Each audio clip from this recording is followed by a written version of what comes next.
everybody. Welcome back to Pebble Creek. It's been a year. Lots has happened. Work has been super busy.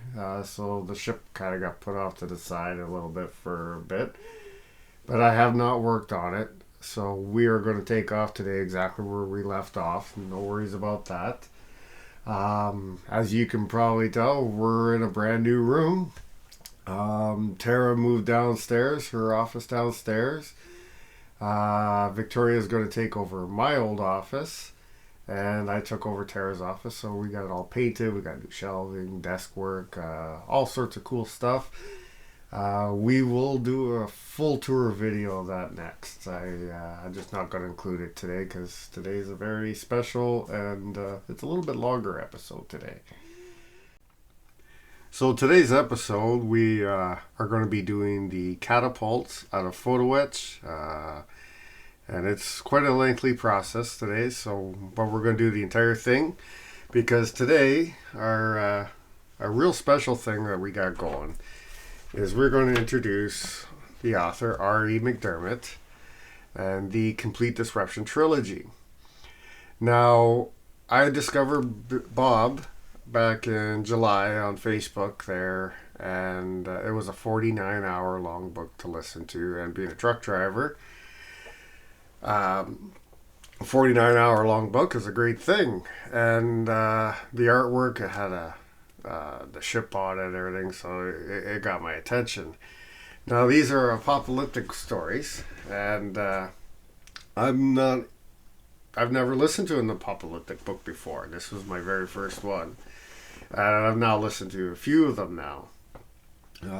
But this particular book is just... Bob is a very talented writer. And Bob doesn't omit details. Bob will put you right into the story.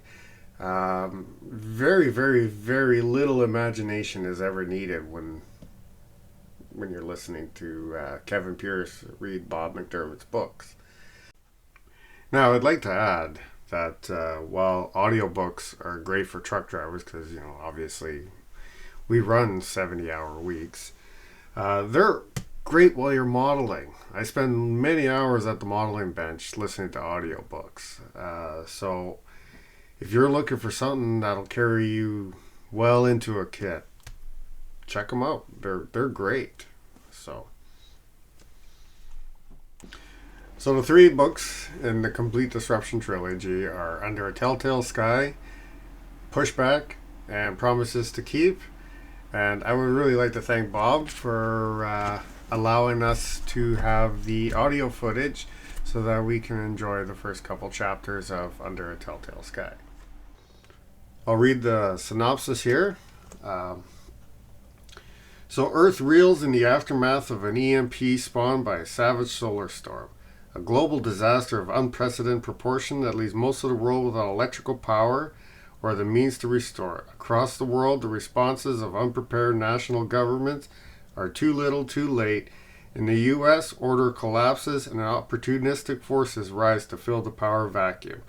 As what remains of a self-serving federal bureaucracy prioritizes the survival of politicians and bureaucrats over of the general population. Under the Telltale Sky, stranded far from home with a now priceless cargo of fuel and restless crew, Hughes weighs his options as violence worsens ashore and the world crumbles around the secure haven of his ship, the Pecos Trader. Resisting an increasingly corrupt and self-serving federal bureaucracy, Hughes leads a hastily formed and ragtag little band of sailors, preppers, and dissident military personnel on a desperate voyage to reunite them all with home and family, only to find their real journey is just beginning. As chaos and starvation spread, isolated pockets of survivors unite to survive, only to be dealt another blow as they're betrayed by the very government established to protect them. Do they knuckle under a dictator, or do they push back?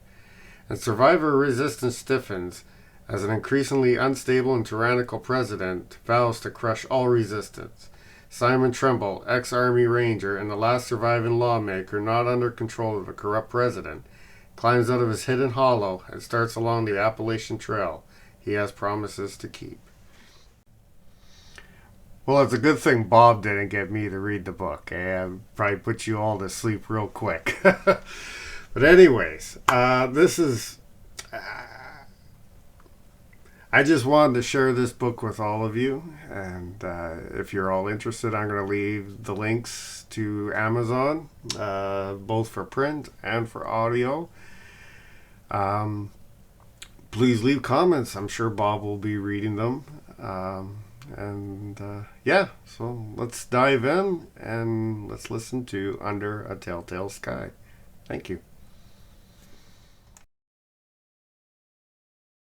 The Event, 1 April 2020. The world ended on a Wednesday. Not physically, of course, but the world as most knew it. The big blue marble continued to spin on its axis and orbit the sun, and neither the indigenous people of the Amazon River Basin nor the Papuan tribes of New Guinea noted anything amiss. But the civilized world, the modern world of cheap, abundant electrical power and all the wonders it provided, regressed a century and a half in the blink of an eye. It was fitting Wednesday was also April Fool's Day.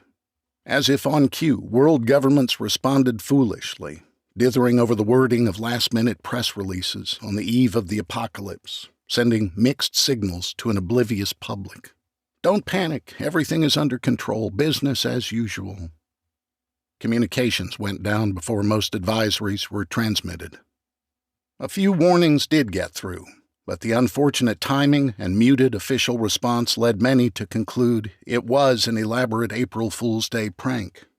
Witty anchor people cocked eyebrows and shared the joke, accompanied by a clip dug from the archives featuring a rustic gentleman with a single tooth and a tinfoil hat discussing the end of the world as we know it, to say nothing of his recent colonoscopy at the hands of extraterrestrials.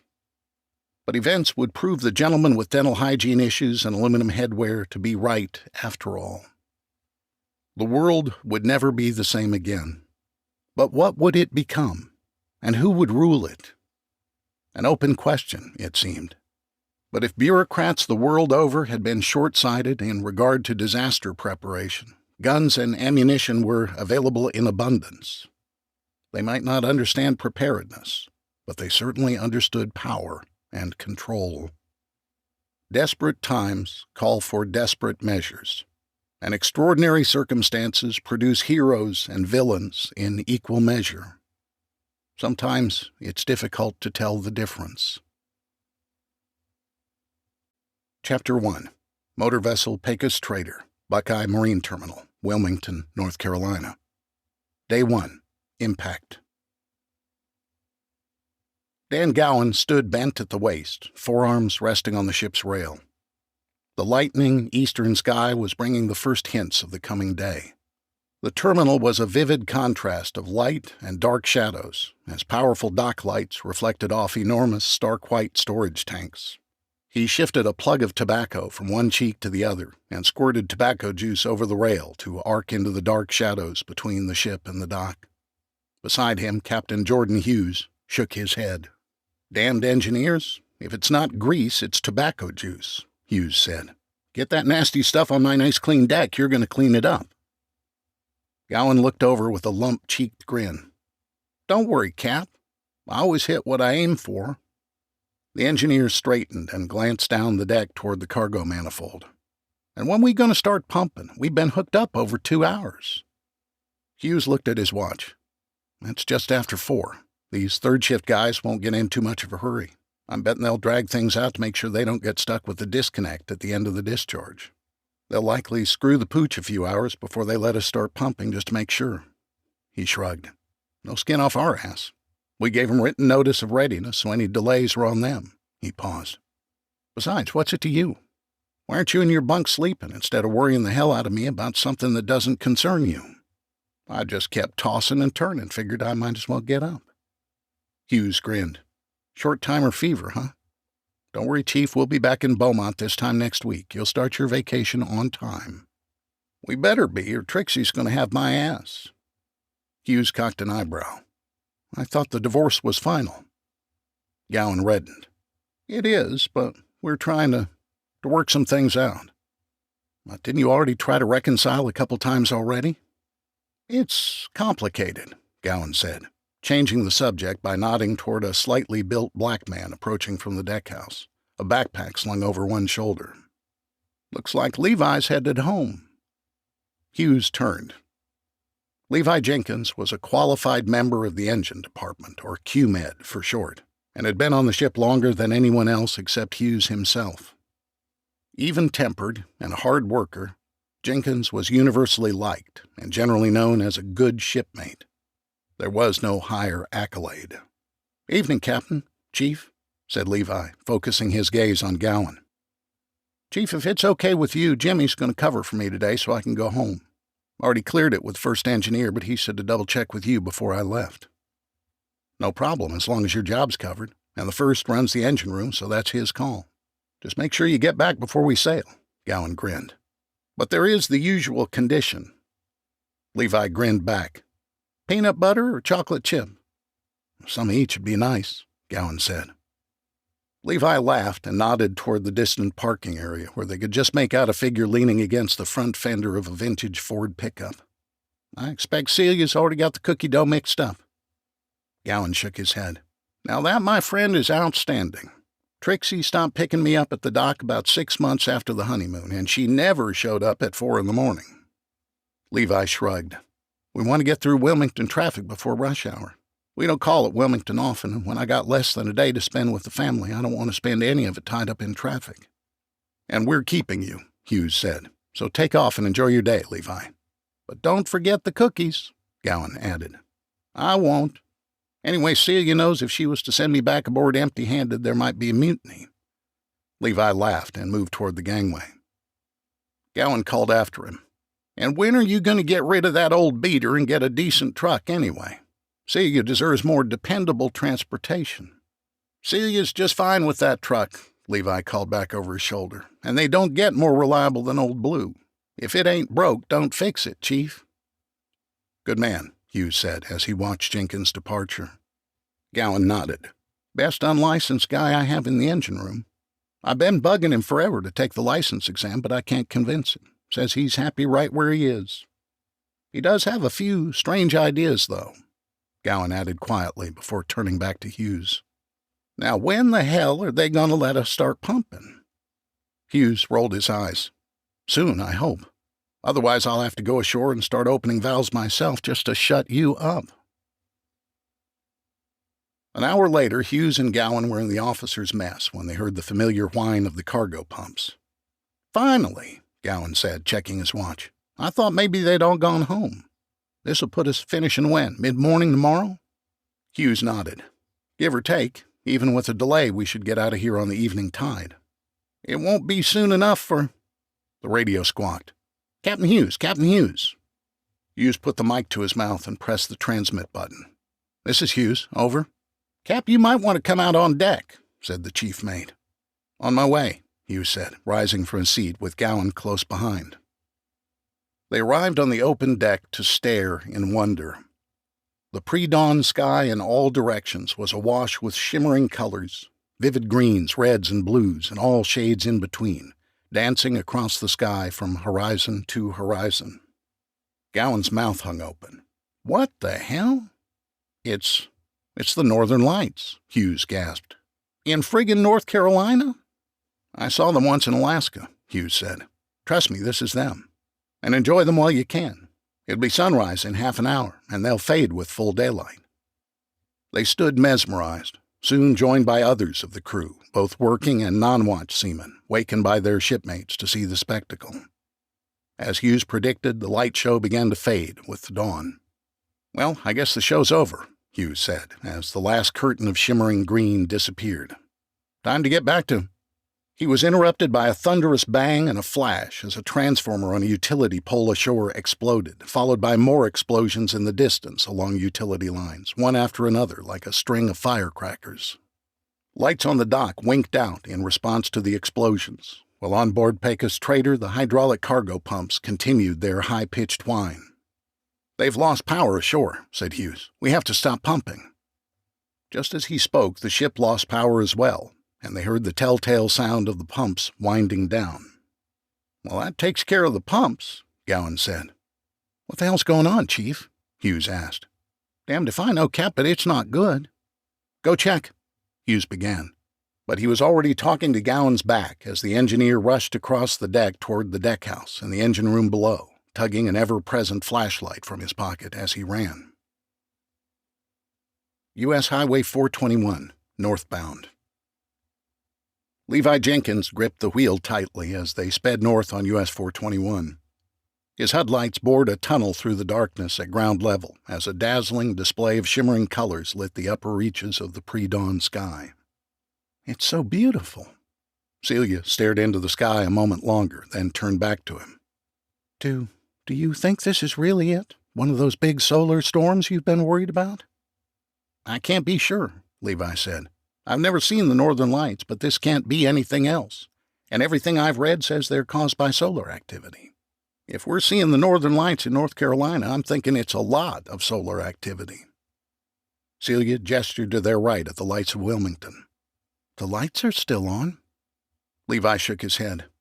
We're turned away from the sun now, so the lights in the sky may just be from the solar storm, kind of washing around the edges. But it'll be sunrise soon, and we'll be taking full force of the blast. If anything's going to happen, it'll happen then. He moved into the left lane and passed a slow-moving truck before continuing. I'm just glad traffic is light. I don't know what's going to happen, but I don't feel good about this, and I damn sure want to get across the bridge at Peter Point before sunrise. Even with light traffic, it doesn't take much to jam that bridge. If we get stuck south of the river, it'll be tough to get home anytime soon. Will all the cars stop working? Celia asked. Levi shook his head. I don't think so, not from a solar flare anyway, but it really doesn't matter. If the power grid goes down and stays down, there won't be any way to refine and distribute fuel anyway. He glanced at the colors dancing across the lightening sky and increased speed. A worry for another day.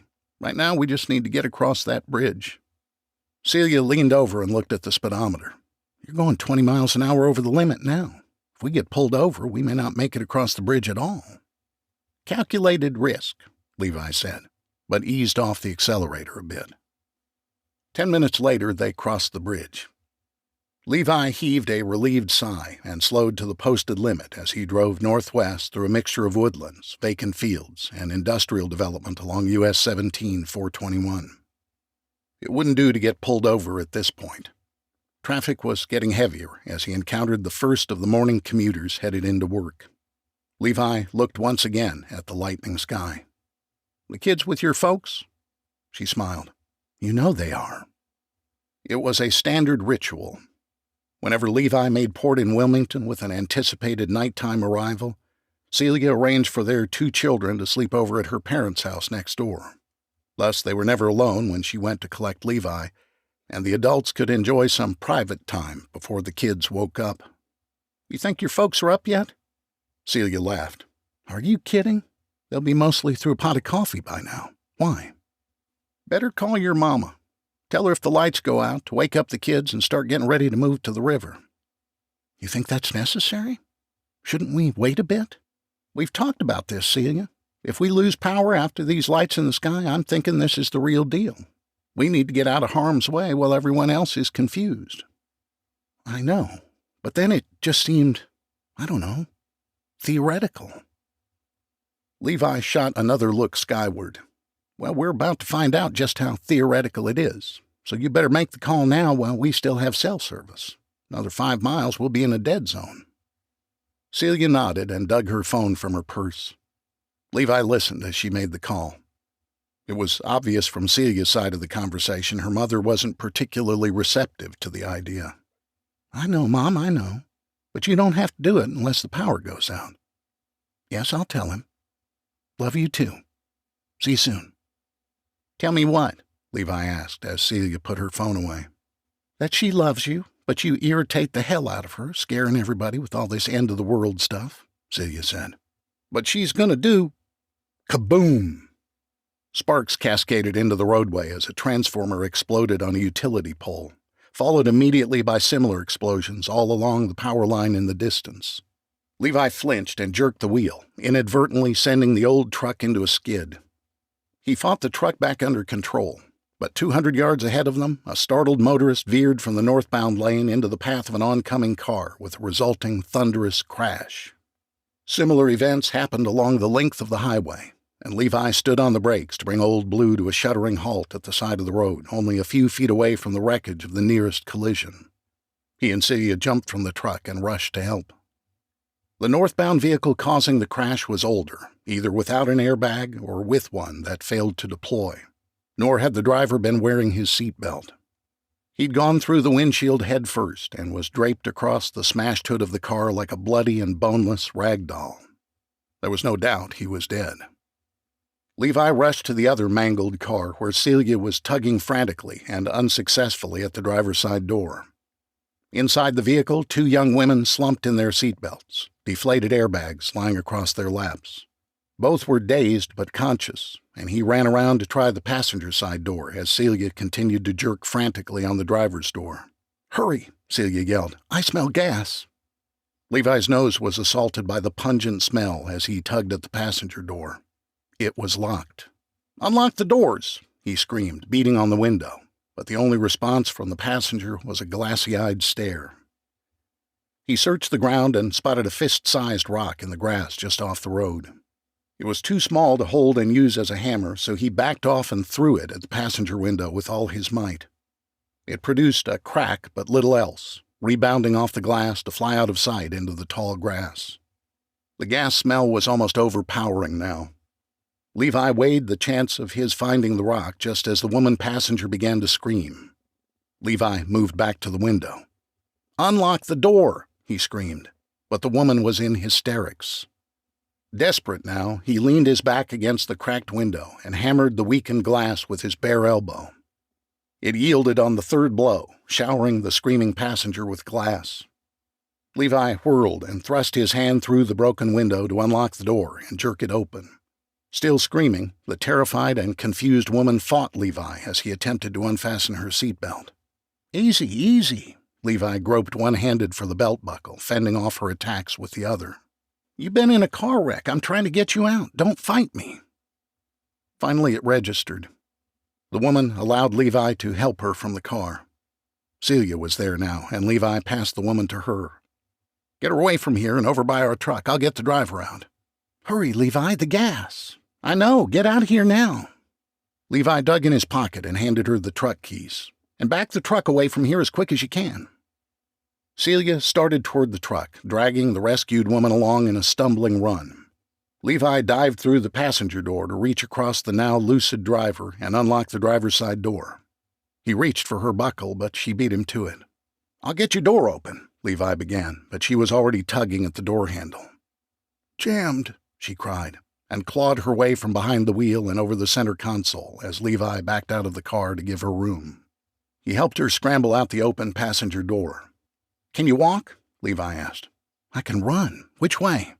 Levi grabbed her arm and ran toward where Celia had backed the truck 50 yards away. They were halfway there when the wreckage ignited with a whoosh. The first victim was sitting on the open tailgate, obviously in shock. Levi helped the driver sit beside her friend. He retrieved 2 bottles of water from behind the truck seat and carried them back to the women. The driver accepted both gratefully, but the passenger continued to stare off into space. "You're bleeding, Levi," Celia said. Levi looked at his bloody right elbow. "Must have done it on the window. I'll get the first aid kit." Celia moved to the cab and returned with a small box and another bottle of water to wash the wound. She got it as clean as possible before she smeared it with antiseptic cream and bandaged it. "That'll have to do for now." She lowered her voice. "What are we going to do about them?" Levi's face hardened. He looked down the road. There were 2 more wrecks in the distance, and it was obvious cars were still moving, but traffic was beginning to back up. "We leave them. We can't wait for help. Emergency services will be totally maxed out, even assuming there's any way to contact them. If we don't get through this mess fast and make the turn onto Route 1114, we'll be stuck here for hours. And between the northern lights and all these transformers popping, it's obvious something's wrong. If we're lucky, it's localized, but we have to assume the worst. We have to get the family to safety, now. We can't just leave them here, Levi. One of them is in shock. She may have serious internal injuries." She might, but what can we do about it? We saved their lives, but now we have to worry about our own family. He nodded toward the women on the tailgate. They're on their own. You know I'm right, Celia. Celia hesitated, then gave a reluctant nod. Levi hugged her, then fished more water and some protein bars from behind the truck seat and moved back to the tailgate. I'm sorry, ladies, but we have to leave. Our kids are home alone. I expect with all the accidents, the police and the EMTs will be here shortly. He lied. We'll leave you some more water and protein bars, but then we have to leave. The driver stood and helped her friend stand as well. Levi set the meager supplies at their feet. I understand, the driver said as Levi closed the tailgate. And thank you so much. We'd both be dead if not for you. No problem, Levi said. I'm sure you'd have done the same for us. They all stood in awkward silence until Levi nodded and moved toward the driver's door. Celia hesitated a moment, then nodded and moved toward the passenger side. Levi opened his door, muttered a curse under his breath, and called back to the women. Where do y'all live? About 7 miles north in a subdivision, half-mile off 421. We were on our way to work, the driver said. Is that before the turn for Route 1114? Levi asked. Yes, our road's about a mile before the turn. Well, we're going that way so we can give you a ride home, Levi said. But my car and that other car, is the driver? I'm sorry, ma'am, but he's beyond help, Levi said gently, moving back toward the tailgate as Celia matched his movements on the other side of the truck. It's really best if you let us take you home, Levi said. But I can't leave the scene of an accident, and Brenda's not right. She needs to go to a hospital, I think. I just can't. Levi and Celia were both by the women now. Ma'am, despite what I said, I'm pretty sure no one's coming, at least any time soon. Y'all need to get off the road, Levi said. But the police. I mean, isn't it a crime to leave the scene of an accident? The other car isn't burning, Celia said. I have some paper and a pen in the glove box. Leave your name and number on the other car and the police can contact you when they arrive. How's that? I guess so, the woman said. Celia retrieved an old envelope and a pen from the truck and scrawled a note. Levi trotted over and jammed it under the wiper on the intact passenger side of the windshield, doing his best to avoid looking at the corpse draped across the crumpled hood.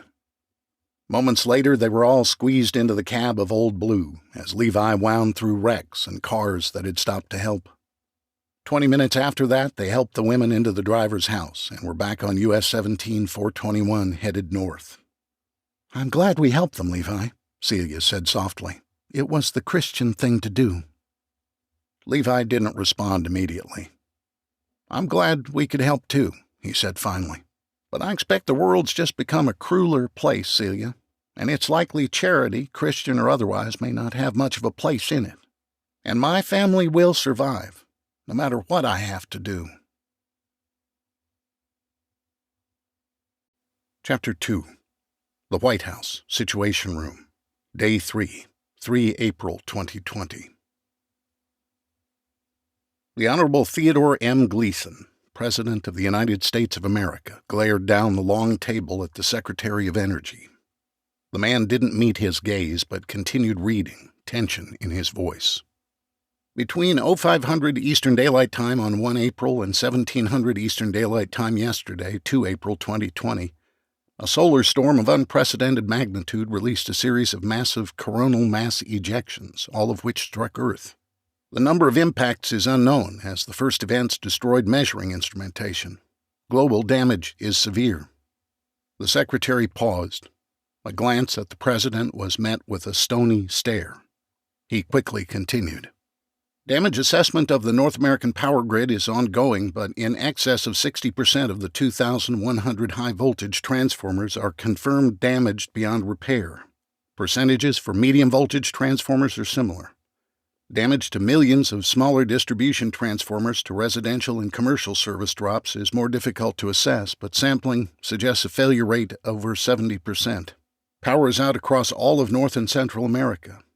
Though the transformers were a known vulnerability, then why weren't they addressed?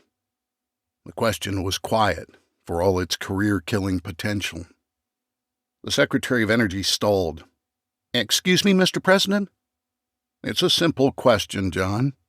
If these transformers were so damn vital, why wasn't the issue addressed? With respect, Mr. President, everyone in this room knows why. Those transformers are 45 feet tall with a footprint of over 2,000 square feet, larger than most single-family homes. We have to close roads to move even one of them. And they're custom-built for each site, so it's not just a matter of keeping a few interchangeable spares on hand. Addressing the issue requires 100% spares.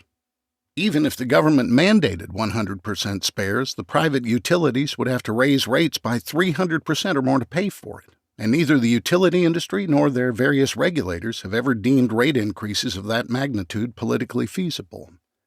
Both parties have been kicking this particular can down the road for a long, long time, Mr. President. Time has run out. Gleason visibly struggled to contain his rage, and the room grew silent, awaiting his outburst. It never came.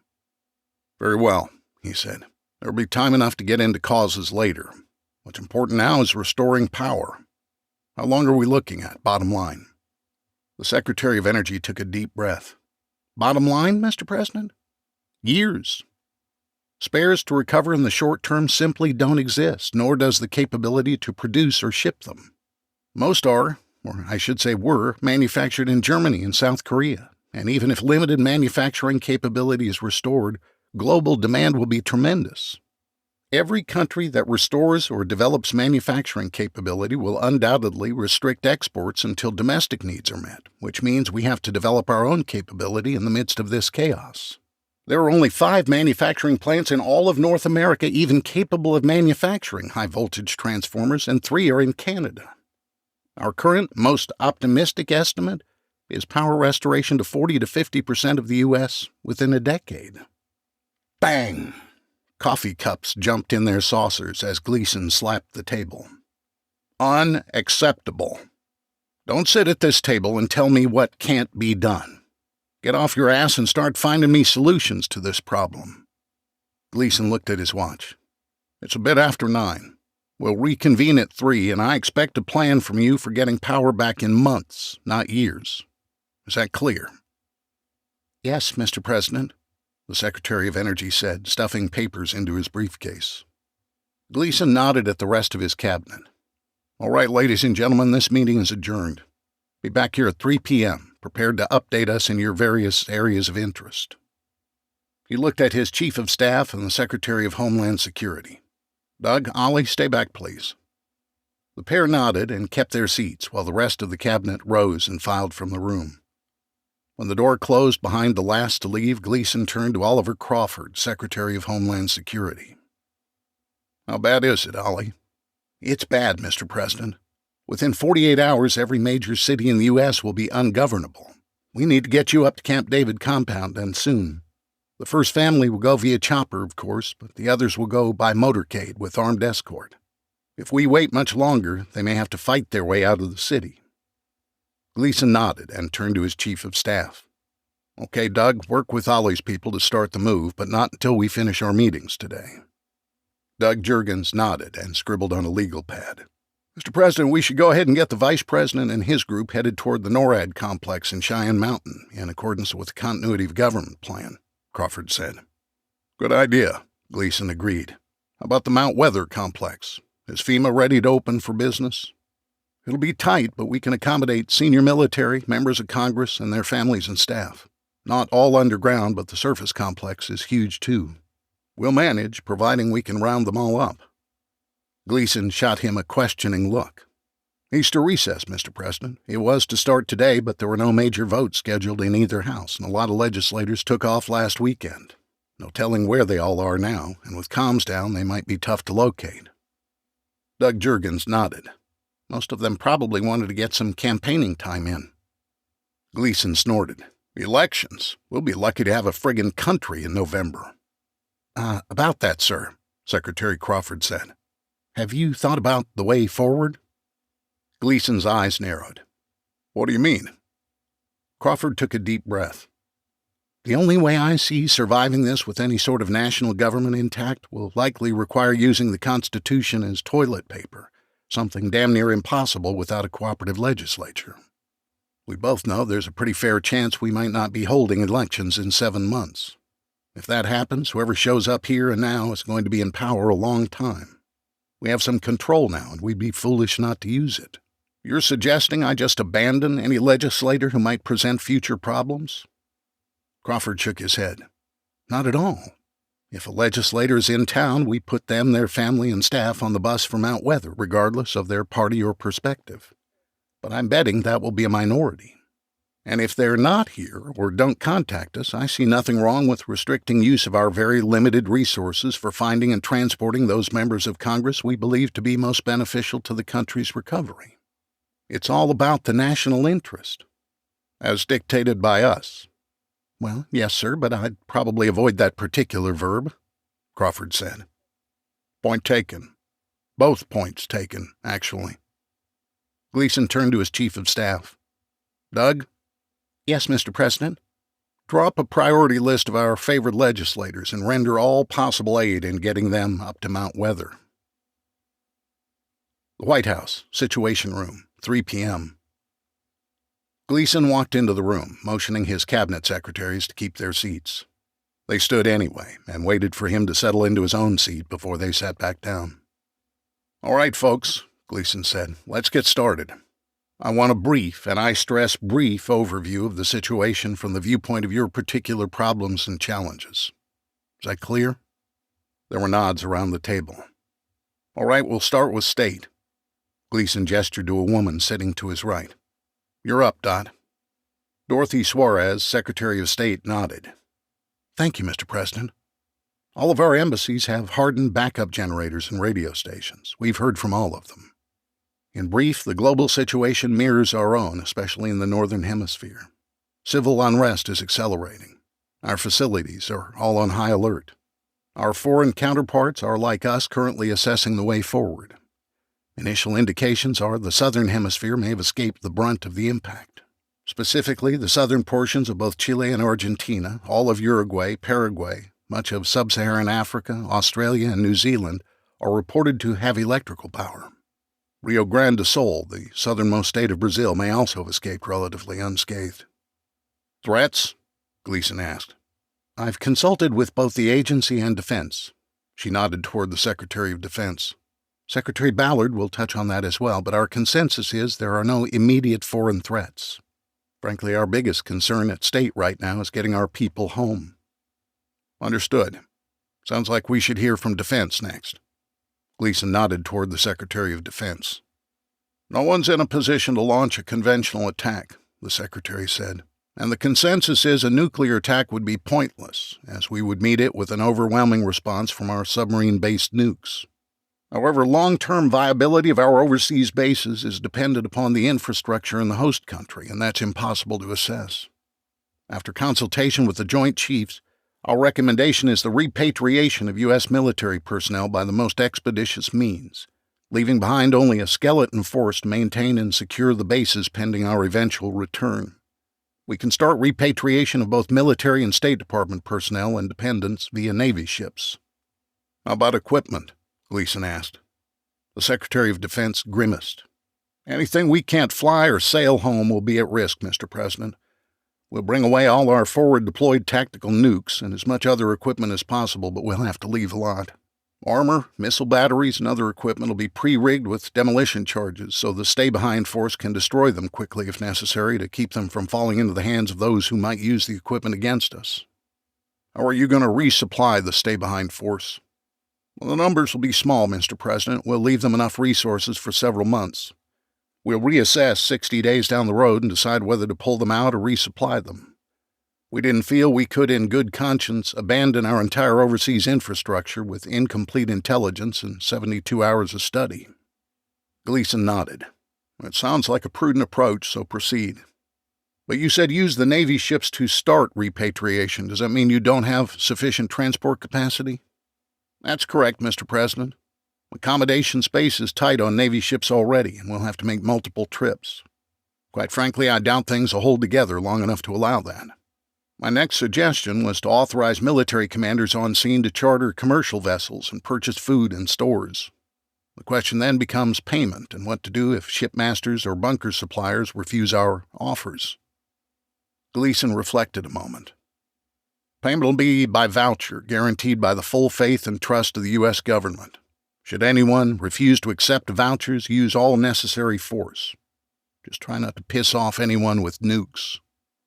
The Secretary of Defense nodded, and the President looked across the table. Agriculture. Domestically, this couldn't have hit us at a worse time, Mr. President, said the Secretary of Agriculture.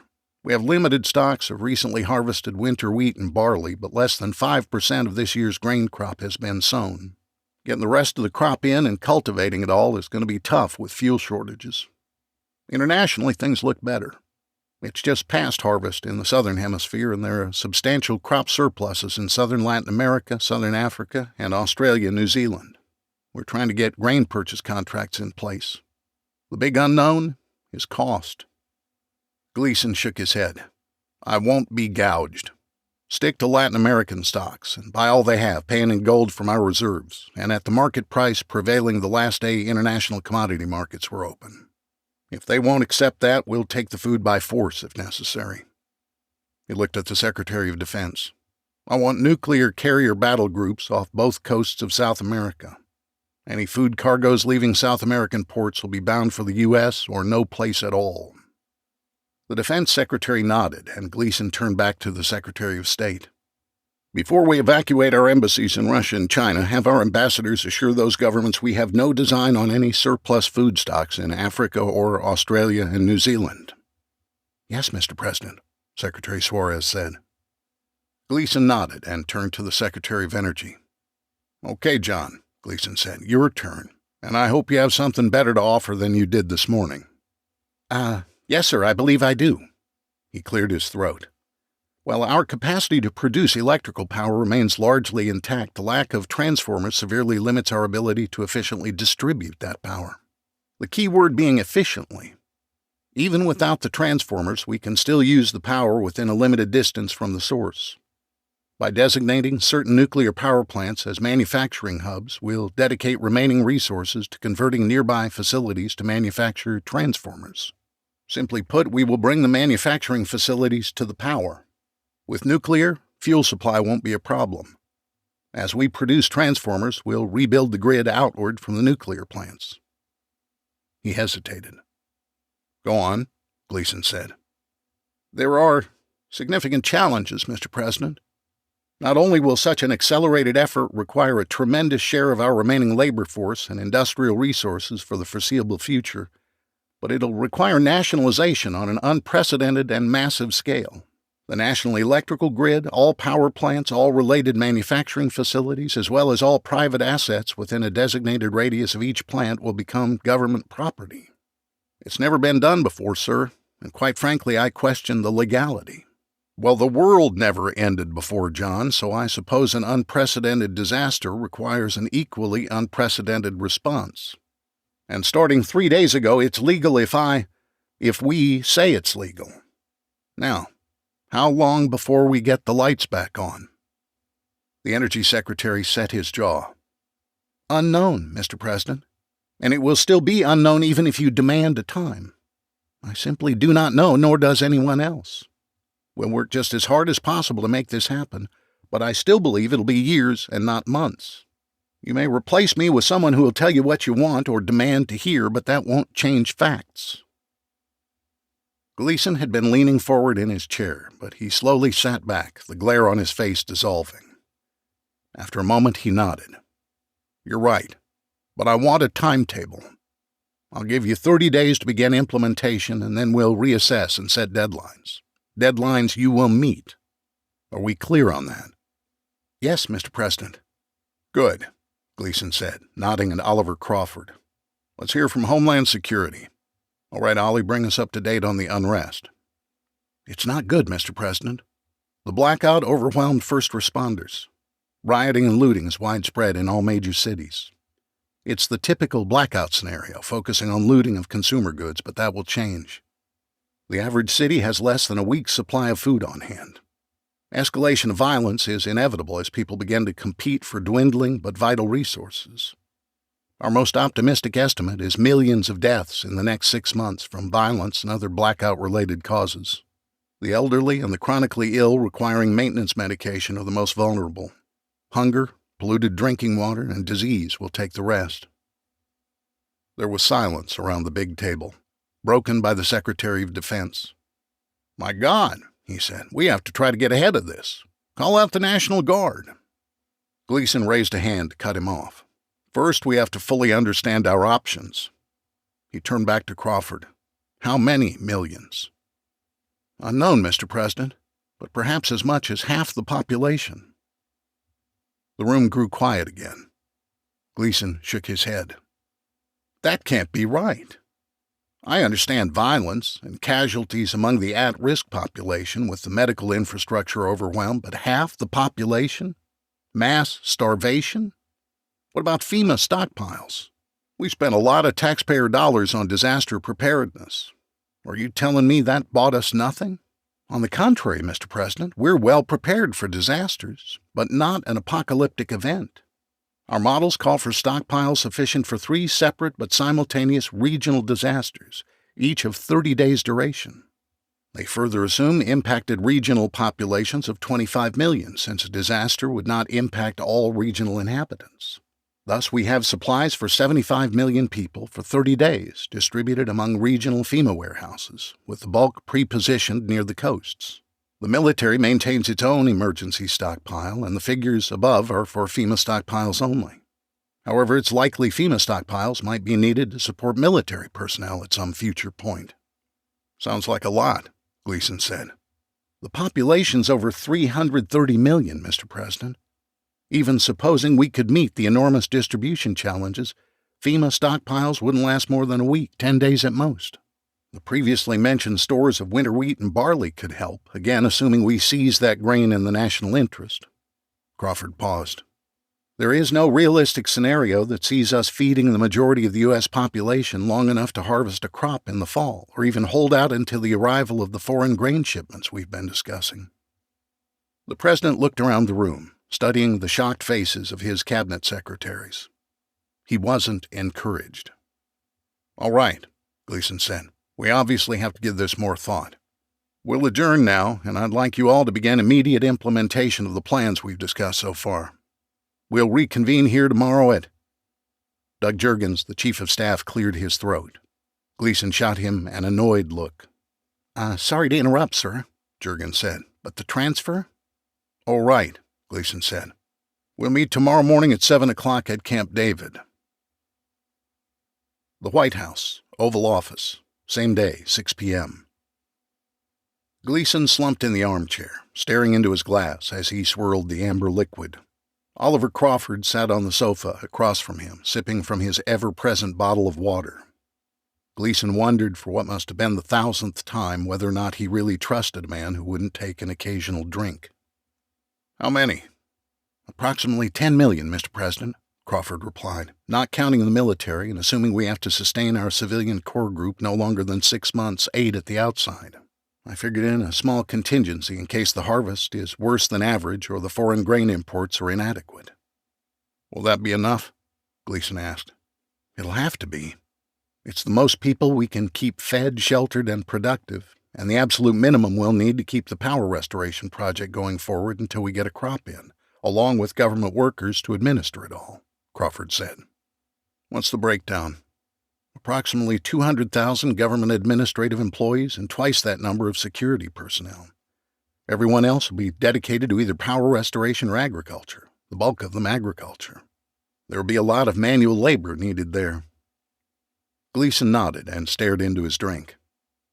"If I may ask, Mr. President, why are you assigning me these various tasks? I'm happy to take them on, but a lot of them rightly fall under the responsibilities of the other cabinet members. There may be problems." Gleason looked up. "Because this can't be run by a goddamn committee, that's why. I could sense it this afternoon, and I'm sure you could as well.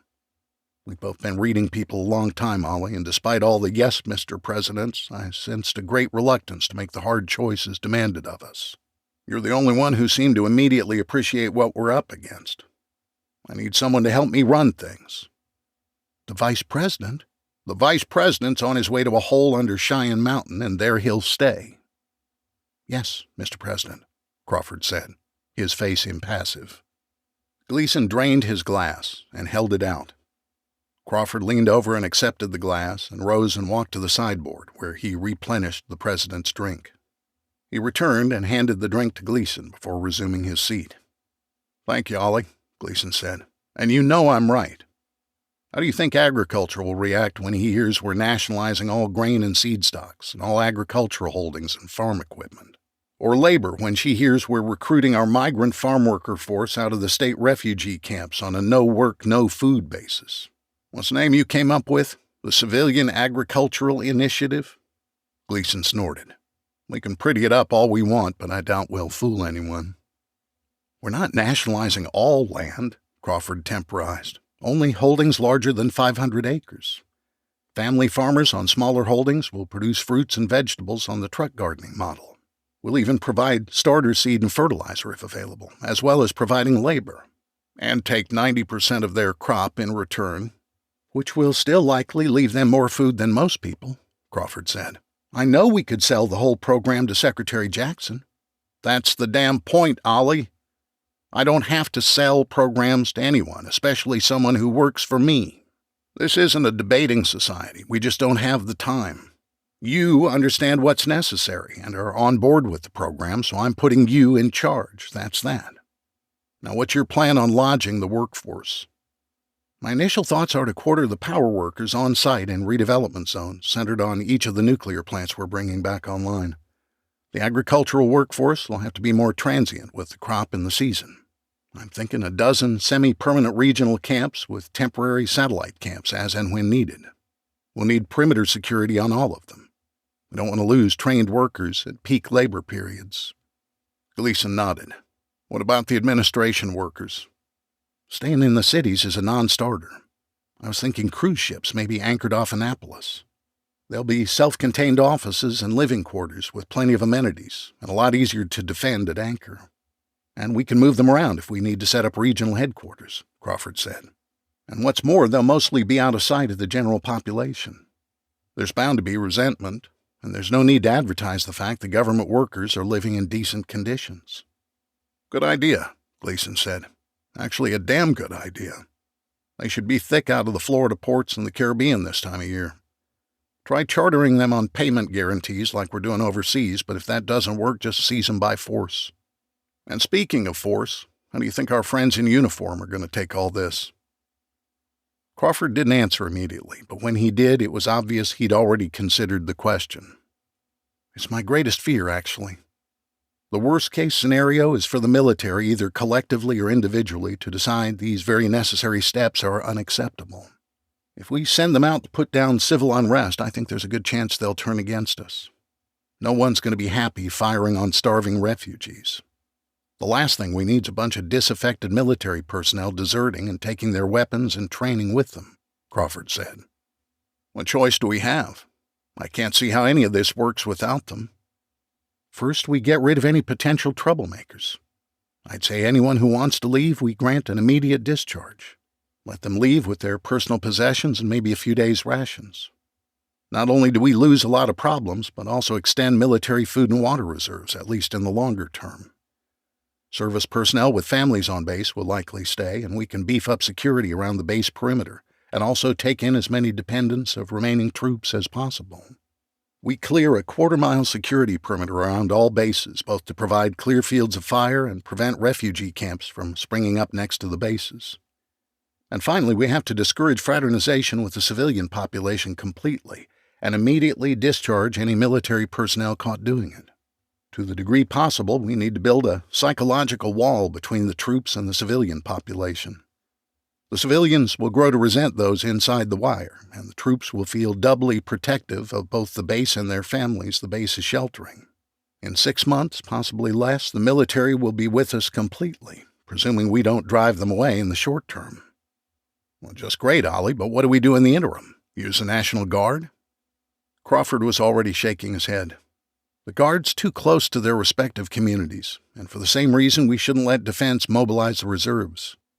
We're trying to sever connections between the civilians and the military, not build them. Crawford paused. I have another idea. Gleason cocked an eyebrow. Mercenaries? Private security contractors, Crawford corrected. Most are very experienced in chaotic conditions in third world countries. They'll have no problem doing whatever needs to be done. We can use the regular military for overseas missions like the South American thing, or maybe duties not likely to be challenging, like guarding the power plants.